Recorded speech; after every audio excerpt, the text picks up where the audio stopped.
ሰላም እንደምናላችሁ ውድ የግሎባል ኒውስ ተከታታዮቻችን፣ ዛሬ አንድ ልዩ ዝግጅት ላይ ቆይታ እናደርጋለን። ታዋቂው ኮሜዲያን በረከት በቀለ በቅጽል ስሙ ፍልፍሉ በኢትዮጵያ የኮሜዲ ጥበብ ውስጥ እንግዲህ የራሱን ልዩ አሻራ ማሳረፍ የቻለ በሚያስቅ የፊት ገጽታውና ባነጋገሩ ብዙዎችን ዘና ከሚያደርጉ ከዋክብት የጥበብ ሰዎች መካከል አንዱ ነው። ብዙዎች እንደሚሉት ፍልፍሉ እንግዲህ ለኮሜዲ ዘርፉ የተሰጠ ነው። የኮሜዲ ስራን መስሎ ሳይሆን ሆኖ ነው የሚሰራው ይሉታል ፍልፍሉን። ለዚህ ደግሞ ተፈጥሮ በራሷ የቸረችው ብዙ የተፈጥሮ ገጸ በረከቶች ያሉት ሲሆን እነዛን የተፈጥሮ ስጦታዎችን ነው እንግዲህ እየቀየረ ወደ ስራ ያዋላቸውም ይላሉ።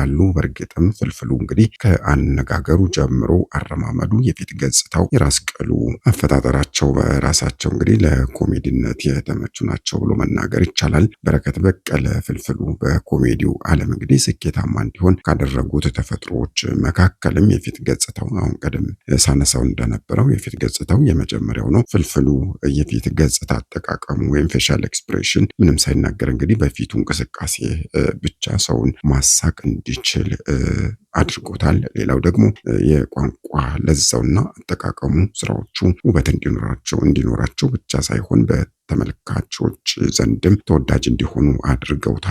የሚሰራቸው የኮሜዲ ስራዎች ከአርቲፊሻልነት የራቁና ተፈጥሯዊ ሆነው መቅረባቸውም ፍልፍሉን ከሌሎች ከያንያን ለየት ያደርገዋል ማለት ነው። ዛሬ እንግዲህ ስለ ፍልፍሉ እድገት፣ ውልደትና አስተዳደግ የት እንደሆነ እንነግራቸዋለን። የኮሜዲውን ዓለም የተቀላቀለበትን አጋጣሚም እንደዚሁ አሰናድተናል። ፍልፍሉ እንግዲህ በብዙ መከራና ችግር ውስጥ አያቱ ቤት እንዳደገም ይነገራል።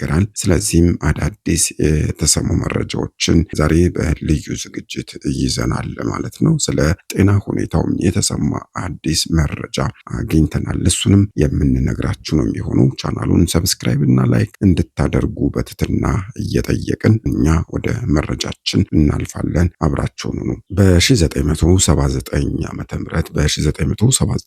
ምህረት በአዲስ አበባ በተለይም ደግሞ ቺቺኒያ ተብሎ በሚታወቀው ሰፈር እንደተወለደ ይነገራል። ተወዳጁ ኮሜዲያን ፍልፍሉ ወይም በረከት በቀለ የቺቺኒያ ሰፈር መጠጥ ቤቶች ናቸው ኮትኩተው ያሳደጉኝም ይላል። ፍልፍሉ እንግዲህ ዝቅተኛ የኑሮ ደረጃ ካላቸው ቤተሰቦቹ የተገኘ ነው። ለቤተሰቡም የመጨረሻ ልጅ እንደሆነ ነው የሚነገረው። ሆኖም ግን በእናትና አባቶች ያላደገው ፍልፍሉ ከልጅነት እስከ እውቀት ሙሉ እድሜውን እንግዲህ ያሳለፈው እጅግ ከሚወዳትና ከሚሳሳላት በተደጋጋሚ እማ እያለ ከሚጠራት አሳዳጊ አያቱ ጋር እንደሆነም ይነገራል ማለት ነው። ፍልፍሉን ተንከባክባና አሳድጋ ዛሬ ለሚገኝበት ህይወት እንዳበቃቸው ነው የሚነገረው። ይችው አያቱ ታዲያ እጅግ ቀልድ አዋቂና ነገር የሚያምርላት ነበረችና ለፍልፍሉም ወደዚህ የኮሜዲ ሙያ እንዲገባ ሰበበ ምክንያቷ አያቱ ናቸው ማለት ነው።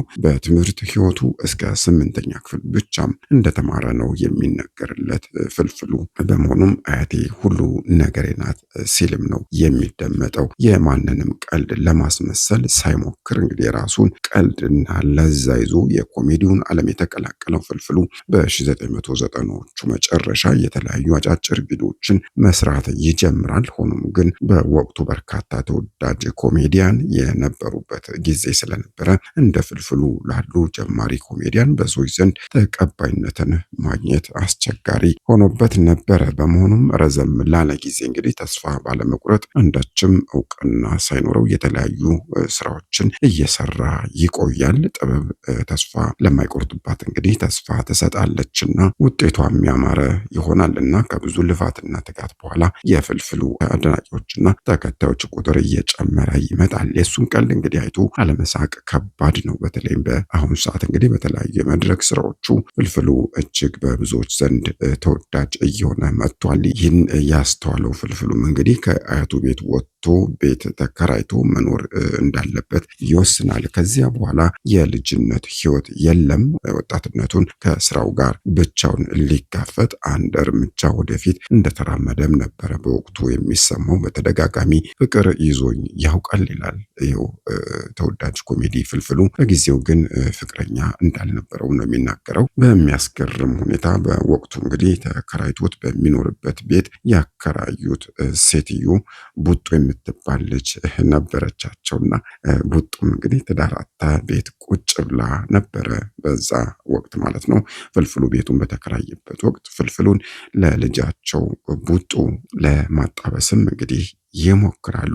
አከራዩ ምንም ባይኖረኝም የተለያዩ እንክብካቤዎች ያደርጉልኝ ነበር ይላል ፍልፍሉ። ቡጡ ልካል ነው እየተባለ እንግዲህ ምግቡንም መጠጡንም የተደበቀውን ነገር ሁሉ እየወጣ እንግዲህ ይሰጠው እንደነበርም ራሱ ነው የሚናገረው። ሸሚዝ ሁሉ ይታጠብልህ እባልም ነበር ሲል ነው በአንድ ወቅት እንግዲህ በተደረገለት ቃለ መጠይቅ የሚናገረው ፍልፍሉ። በመሆኑም በስተመጨረሻ እንግዲህ ይህንን የቡጡ ፍቅር እንደምንም የተከራየውን ቤት ለቆ ከተገላገለ በኋላ ታዲያ ትዝታና ጨዋታ የተሰኘ ሙሉ በሙሉ የራሱ ድርሰትና ዝግጅት የሆነውን የኮሜዲ ስራ ይለቃል። በዚህ ስራ ምክንያት እንግዲህ እውቅናው በመብዛቱ በተለያዩ ቦታዎች ፍልፍሉ እያሉ በሚጠሩት አድናቂዎቹ ብዙም ምቾት ስላልተሰማው እንደዚሁም ደግሞ ለእውቅናም አዲስ በመሆኑ ምቾት አልሰጠውም። ከአካባቢው በመጥፋትም ከሰው አይን ለመራቅ ይወስንና ፍልፍሉ ከዚያም ወደ ድሬዳዋ ወደሚገኘው የዘመዱ ቤት ያቀናል ማለት ነው።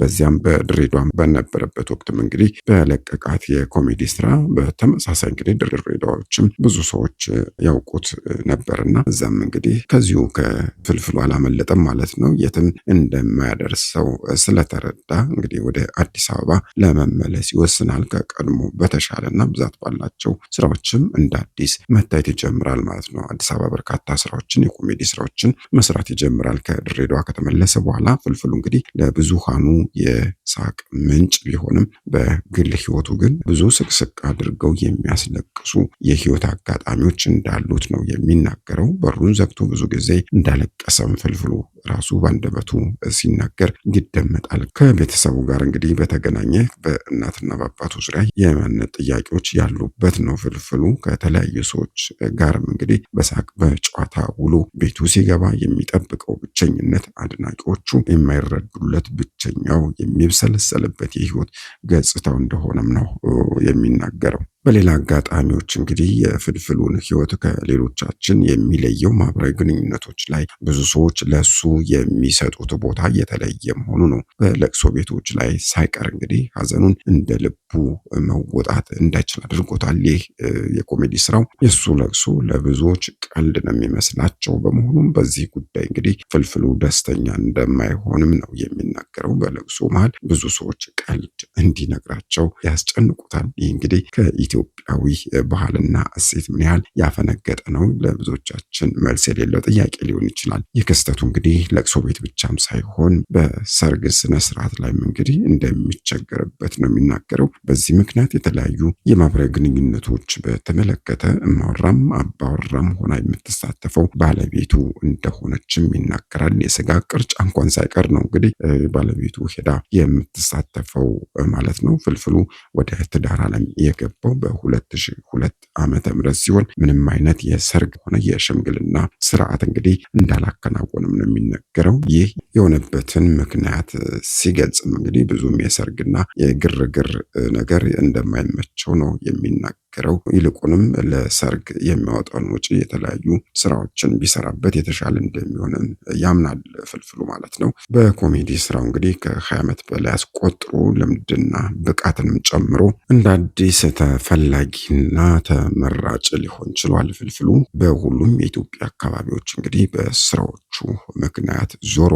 በዓለምም ብዙ ቦታዎችን ብዙ ከተሞችን አይቷል። ብዙ ሀገራትን ጎብኝቷል። ብዙዎችንም በሳቅ አንፈራፍሯል። ይህ የጥበብ ሰው እንግዲህ በአሁኑ ሰዓት በደረሰበት ምክንያት በሆስፒታል ሆኖ ሕክምናውን እየተከታተለ ነው የሚገኘው። ባጋጠመው ድንገተኛ የስትሮክ የጤና እክል ምክንያት በአሁኑ ወቅት የሁላችንንም ድጋፍና ጸሎት ይሻል።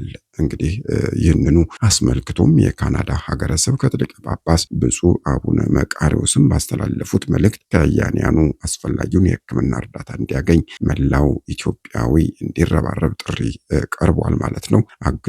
አግዙት አለበለዚያ እኔ አሳክመዋለሁ በማለትም ለጥበብ ባለሙያው ያላቸውን ጥልቅ ፍቅርና አሳቢነት ገልጸዋል። እሳቸው ከያኒ በረከት በቀለ በአሁኑ ወቅት እንግዲህ በቤት ሆኖ የሕክምና ክትትልና የማገገም ሂደት ላይ ላይ የሚገኝ ሲሆን ቤቴ ገብቼ እያገገምኩ ነው። በቅርቡም ወደ ስራዬ ተመልሼ ከህዝቤ ጋር እገናኛለሁ ሲልም የተስፋ መልእክቱን አስተላልፏል ማለት ነው። ለዚህም እንግዲህ በውጭና በሀገር ውስጥ ለምትገኙ ኢትዮጵያውያን የአክሰን የስትሮክ እና የጀርባ አጥንት ማዕከል ለአዶናይ፣ ለአባይ ቴሌቪዥን፣ ለብፁዕ አቡነ መቃርዮስ እንደዚሁም ደግሞ ለሌሎችም ከጎኑ ለቆሙ ግለሰቦች ልባዊ ምስጋናውን አቅርቧል። ይህ ተወዳጅ የጥበብ ሰው በፍጥነት አገግሞ ወደ መድረክ እንዲመለስ የሁላችንንም ድጋፍ እናገዛ ይሻልና እሱን እናድርግለት፣ እናግዘው፣ እንደግፈው ነው የኛም መልእክት። የተወደዳችሁ የግሎባል ኒውስ ተከታታዮቻችን ቻናሉን ሰብስክራይብ እያደረጋችሁ ቤተሰብ እንሁን። ሰላማችሁ ብዝት ይበልልን። ለዛሬው በዚህ ብቃን።